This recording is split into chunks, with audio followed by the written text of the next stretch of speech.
I feel like a rose next to a thorn. Hello and welcome to a very special EGX Rezzed Eurogamer Show. It's me, Johnny, and this is Ian Higton. Hello. Hello. How's it going? It's all right, I'm a little bit sleepy. It's the last day of EGX, and as we normally do, we burn the candle at both ends. Yes. In these places. But yeah, I too am feeling a little bit fatigued, but it's been a good show. I feel like we've played a lot of nice and good games. What's your favourite thing that you've played? My favourite thing that I've played, I think probably a game called TTR World Tour, which is this like upcoming Mario Kart kind of Micro Machines crossover. Big fan of Micro Machines, big fan of Mario Kart.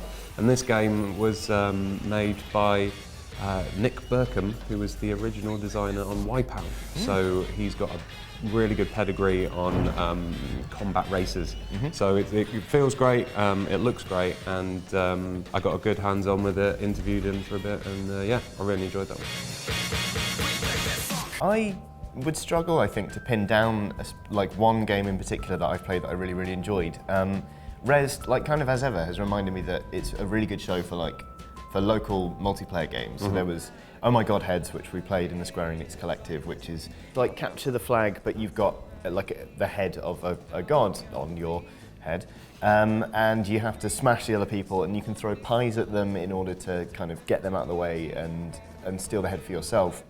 And it's really quite challenging, and it's dirty, it's brutal. And it's 2v2, and if you can get in sync with your teammate, you can throw the head over the opposite team to your other teammate, and it gets really tactical and yeah, just really infuriating if you're on the losing team. But that's what brings the laughter, I think. Yeah, it's been good. And so there was that. Overcooked is here. Obviously, we've talked about that on the channel before, and we really love that game. We tried Worms WMD, but I think my favourite thing I've seen at Rezzed this year is something I didn't actually get to play, but I watched Chris play, and that's Giant Carp. Welcome to Micro City.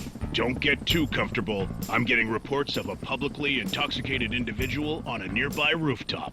Which is an HTC Vive game where you are a giant policeman, like Godzilla-sized police officer, and you have to you get APBs about people you need to arrest, so drunk people, naked people, drifters, and you have to sort of crouch down and pick people up and examine them to see if they're worth arresting, and then you have to throw them into this bin, which is jail, and it's absolutely hilarious. It's kind of, I think in terms of VR demos, it's got the point of VR across faster than any other game I've seen, and yeah, that's just been really, really funny. Yeah, it was cool. I was filming the wide shot for the video we were doing on it, and I could just see Chris crouching down in the middle of this open space. Like, in his mind, he was inspecting the tops of these buildings for little dudes, picking them up, waving them in front of his face and throwing them along, which he looked kind of ridiculous. Yeah, it was adorable. Quite rightly, halfway through the demo, he sort of got the fear about how many people might be watching, because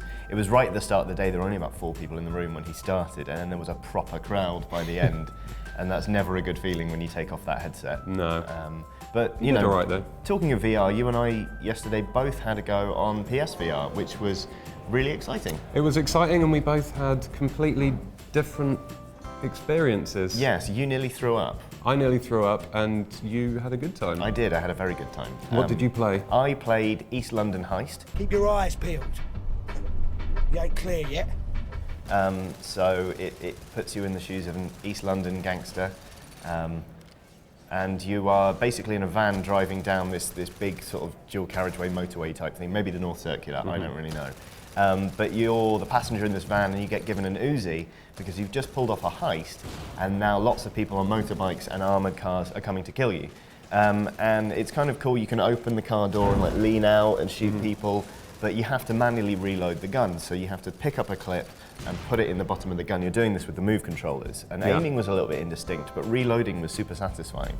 And it kind of made me think how, with VR, oftentimes there's a lot to get your head round. And it's such an assault on the senses that oftentimes you'll focus on just one thing at a time. So I was like, shoot the gun. Okay, now I need to reload the gun. Pick up the clip, put it in the gun.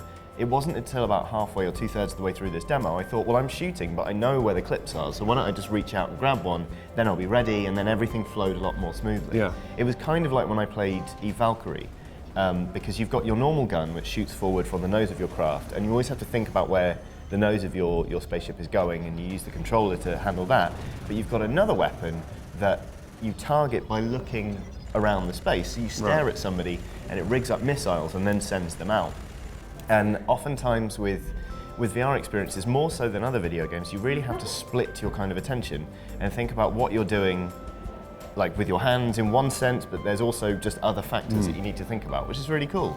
But most importantly, I didn't feel sick. Yes, I felt very sick. So I've played a lot of PlayStation VR. I haven't played a lot. I've played a lot of VR. I've played Vive, Oculus, and I played Battlezone on the PlayStation VR, which sat in a tank, drive around. It's a first-person shooter in a tank, and it was fine. No nausea or anything. Really liked it. In fact, I did a video on how it kind of sold PlayStation VR to me. So I thought to myself, I'm going to test the most extreme PlayStation VR game to see what my limits are. And I found my limits about 2 minutes into the demo of Rigs, where I had to take the helmet off because it just got too intense. It's a fast-paced first-person shooter. You're a mech pilot, and it's kind of like a cross between a first-person shooter and a game of basketball. So you shoot enemy mechs. When you kill them, you pick up orbs, and when you've got enough orbs, you have to jump through a giant basketball hoop. Now, VR on horizontal, backwards and forwards seems fine to me, but with Rigs, the mech I was piloting had a double jump mechanism, so jumping up and then double jumping was kind of giving me a weird stomach lurch. But the thing that got me the most was when I jumped through a hoop, I thought I'll look down at my feet. And I looked down and the ground came up at my face in virtual reality, but my brain and my body didn't have that falling feeling. Right. And it just lurched my stomach. And I had to take the mask off, and the guy on the stand was like, "Oh my God, you're right." I felt kind of guilty that I'd nearly thrown up on his game, but I didn't. Good, that's the important bit. But I do know that maybe a fast-paced first-person shooter is going to be a harder sell for VR than smaller experiences and smoother, more sedate rides.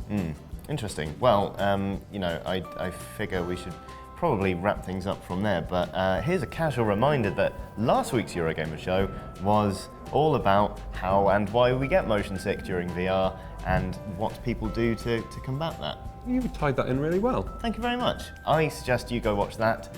We're going to go off and play some more video games. Have a lovely, lovely weekend. Bye.